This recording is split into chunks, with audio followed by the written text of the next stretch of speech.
La tension est montée d'un cran entre la RDC et le Rwanda au cours du 26e sommet de la Communauté économique des États de l'Afrique centrale, en abrégé CEAC, qui a eu lieu dans la capitale de la Guinée équatoriale. Le Rwanda a décidé de quitter l'organisation alors que les négociations de paix peinent à avancer à Washington et à Doha. Dans un nouvel épisode du bras de fer entre Kinshasa et Kigali, le Rwanda a annoncé le 8 juin dernier son retrait de la Communauté économique des États de l'Afrique centrale lors du 26e sommet organisé dans la capitale de la Guinée équatoriale, Malabo. Cette décision intervient sur fond du conflit aigu entre les deux pays dans l'est de la République démocratique du Congo et de crise institutionnelle concernant la présidence tournante de l'organisation sous-régionale. Selon la décision prise dans la journée du 7 juin, la conférence des chefs d'État du gouvernement de la CEAC a prolongé le mandat de la Guinée équatoriale à la présidence tournante de cette organisation sous-régionale d'une année supplémentaire. Selon le communiqué de la CEAC, la conférence a différé à un autre moment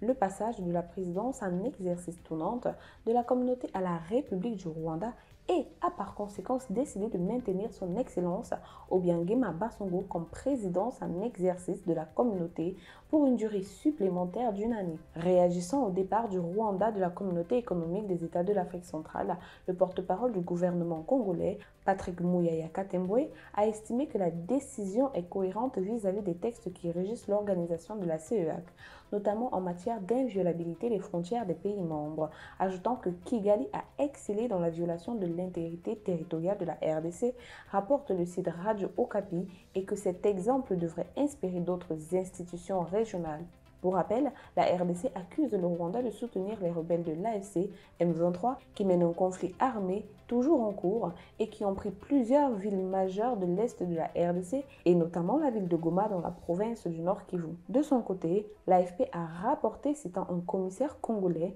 dont elle n'a pas précisé l'identité, que pour Kinshasa, il serait impossible de participer aux activités de la communauté si elles étaient présidées par le Rwanda. Signe d'une impasse institutionnelle au sein de la CEAC et du choix cornélien qui s'est fait lors du 26e sommet, l'organisation sous-régionale a tenté de préserver l'adhésion de la RDC en évitant une présidence tournante rwandaise. Or, ce recours a suscité la colère de Kigali qui a claqué la porte à la CEAC. Les négociations de paix entre la RDC et le Rwanda pour mettre un terme à la crise sécuritaire dans l'est de la RDC se poursuivent à Washington aux États-Unis et à Doha au Qatar. Un projet d'accord révisé tenant compte des exigences de Kinshasa et de Kigali a été remis aux deux parties dans le cadre du processus de Washington. Selon plusieurs sources citées par la presse congolaise, les délégations rwandaises et congolaises sont attendues dans la capitale américaine les jours à venir afin de discuter d'un document commun en vue d'une rencontre de validation entre les ministres des Affaires étrangères.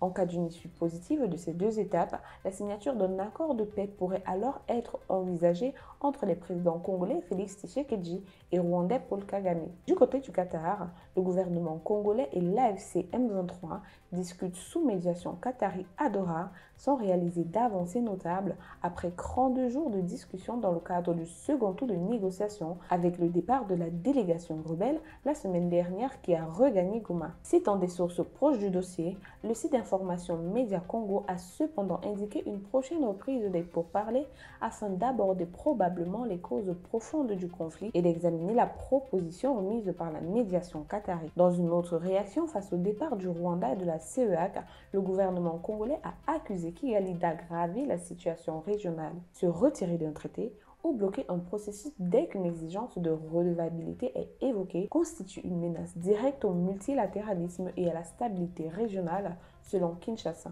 Pour plus de contenu sur l'actualité africaine, suivez-nous sur le réseau social africain Diba World et sur toutes nos autres plateformes. Tous les liens sont disponibles dans la bio.